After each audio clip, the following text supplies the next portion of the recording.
Hey, how y'all doing? My name is Hunter. Welcome to episode 2 of Houseplants and Hauntings. This is where I go over a featured plant, kind of talk a little bit about it, and then I read you some horror stories that I found off of Reddit. This episode's featured plant is the Philodendron Florida Ghost, and then of course we're going to go into some ghost stories after that. If you enjoy houseplants and spooky things, be sure to subscribe and hit the bell so you will be notified for the next episode of Houseplants and Hauntings. And then lastly, if you would like to share stories of your own, I will leave an email in the description and you can send the horror stories to that email. All right, here's a Philodendron Florida ghost. You can see the little 3D printed ghost that I have in there to support the plants. So the Philodendron Florida is actually a crossbreed between Philodendron squamiferum and Philodendron pedatum. This is a Philodendron squamiferum. It kind of has a similar leaf to the Florida, as you can see, and that looks like a little bit of variegation to me, but I'm not entirely sure. But look at its fuzzy petioles. And then they're kind of red at the tip too. And then this is the Philodendron pedatum. You can see it's kind of just a smaller plant. The leaves do get bigger, but it's got lots of lobes just like the Florida. It's got a little leaf emerging out. These petioles are smooth compared to the squamiferum. And then the Florida ghost is actually just one variety of several among the Philodendron Floridas. This one is known for its white leaves that emerge. You can kind of see it here, how that leaf is still got a little bit of white. It's starting to green though. So as a new leaf emerges out of its sheath, it comes out white and then it fades into this kind of darker green. Some of them will stay a little minty like this too.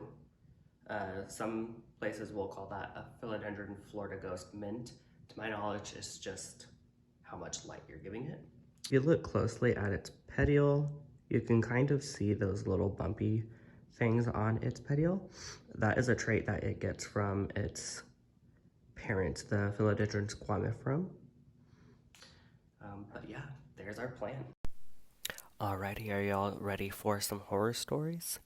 I just want to put a little disclaimer out there and let y'all know that I've been having some allergies lately, so if I sound annoying, I'm sorry. Anyway, let's get into it. We are going to start with a story called Recalling an Encounter Years Ago, which frightened my dog like I never saw before. I have experienced paranormal encounters throughout my life. However, this particular instance was the first time my dog was nearby to witness it as well. This occurred about 12 years ago. It was around 8 p.m. when I was in my bedroom with my dog. I was sitting on my bed listening to music with headphones and sketching out a tattoo design I was planning on getting. My pit bull was up on the bed with me laying down.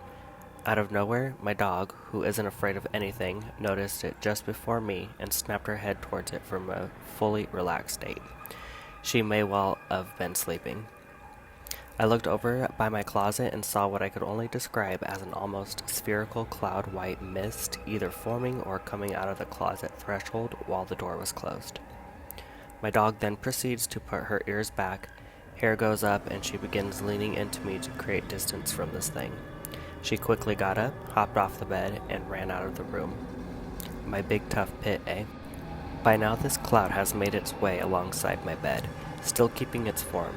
I still had my headphones in, so I can't say whether or not there was an audible sound coming from it. Just before it got up next to me, it changed direction and traveled through the wall which led outside. I do not recall being afraid at all, more intrigued by the encounter. Alright, let's go to our next story. This one is called Haunting in Georgia.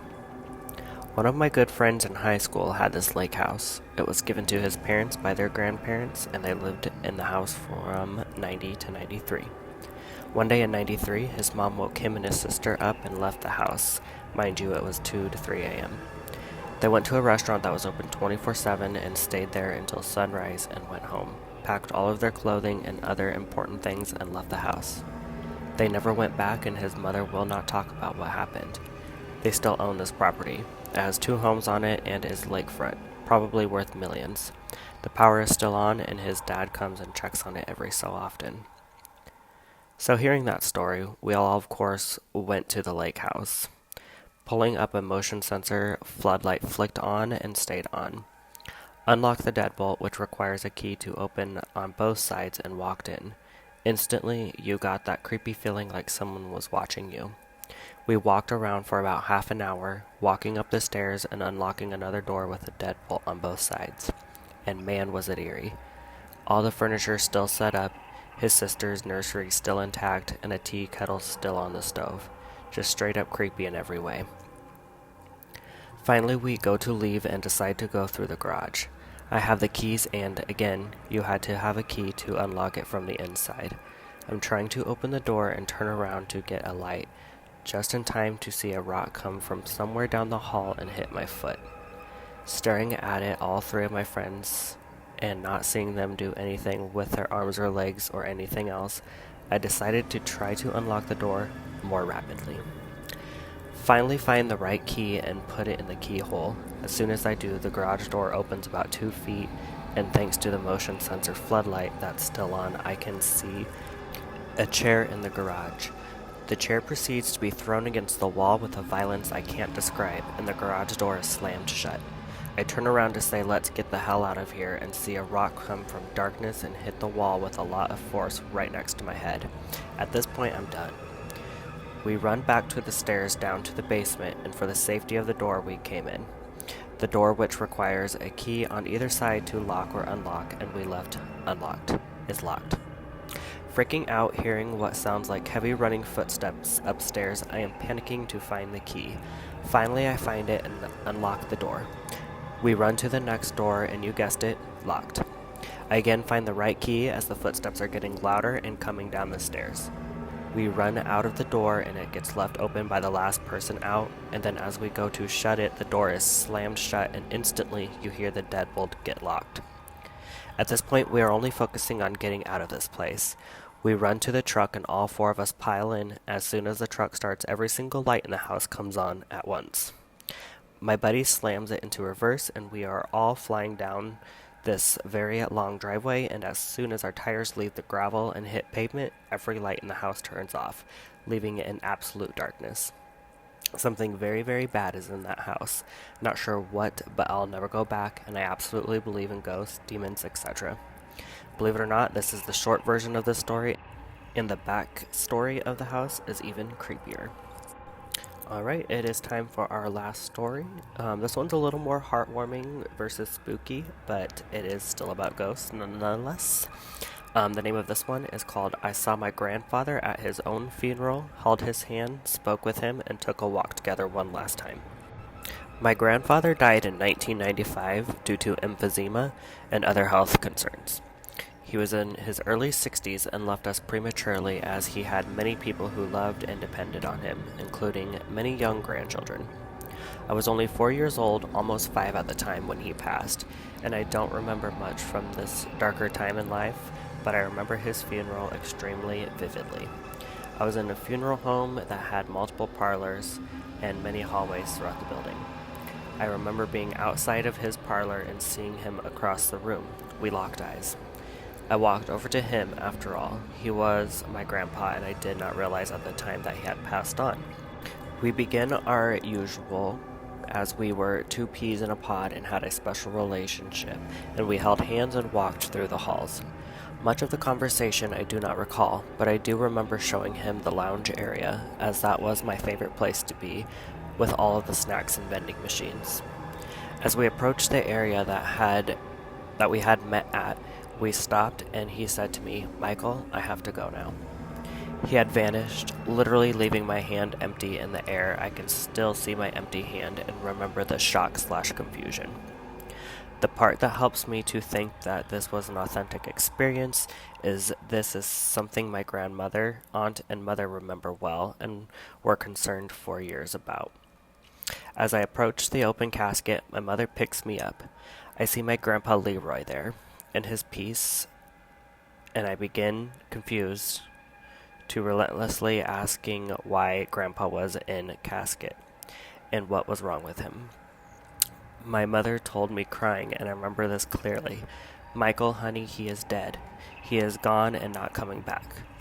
I was in disbelief, arguing, No, I just saw him, he's outside." After this, I remember us all crying together, but this is all. I never spoke about it until I was about 12 or 13 years old. I was at my grandmother's and her health was wavering at the time.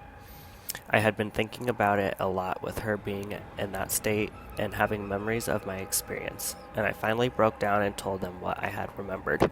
Again, we cried, and they didn't believe I could remember that, or that I had held on to it through all those years of childhood. They, in a way, directly corroborate the experience for me, at least solidifying it in my head as a final goodbye from one of my favorite human beings, as I remember the scene at the casket. They were always too afraid to ask me about it, maybe to protect me from emotional anguish. My grandmother, for the remaining year or so she was with us, would ask me to tell her the story any time I would visit her. She also claims to have woken up one day feeling my grandfather laying next to her. She said she could feel it was him, and as if she went to bed next to him and woke up together.